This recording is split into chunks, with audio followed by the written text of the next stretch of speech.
എനിക്ക് ഇതിന്റെ ഒരു അടിവര ഇടണം. ഫ്രണ്ട്ഷിപ്പിന് മുകളിലാണെന്ന് പറഞ്ഞിട്ട് ലവേഴ്സിന്റെ പ്രവൃത്തികൾ കാണിക്കുമ്പോൾ ബന്ധം കിട്ടുന്നില്ല.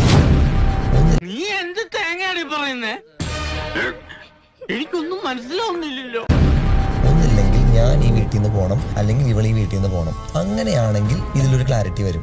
ഞാനിവിടെ നിൽക്കില്ല. സന്തോഷം. അത്ര നിർബന്ധമാണ്. ഞാൻ തരാം വണ്ടിക്കൂലി. വേഗം സ്ഥലം വിട്.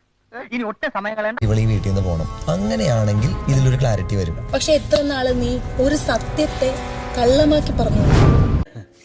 ഒരുപാടുണ്ടല്ലോ. എന്റെ സത്യത്തെ ഞാൻ കള്ളമാക്കി പറയണേ? ഞാൻ പറയുന്നുണ്ട്, എനിക്ക് ഇവനെ ഭയങ്കര ഇഷ്ടമാണ്. എനിക്ക് ഇവളെ ഇഷ്ടമാണ് എന്ന് വെച്ച് ഇവളായിട്ട് റിലേഷൻഷിപ്പിലാവാനോ ഇവളെ കല്യാണം കഴിക്കാനോ എനിക്ക് പറ്റില്ല. എന്നോടിത് വേണ്ടായിരുന്നു. എല്ലാം പറഞ്ഞ പോലെ. എന്നാ പിന്നെ ഞാൻ ഇറങ്ങട്ടെ. എന്നിട്ട് ഒരുപാട് കാര്യങ്ങൾ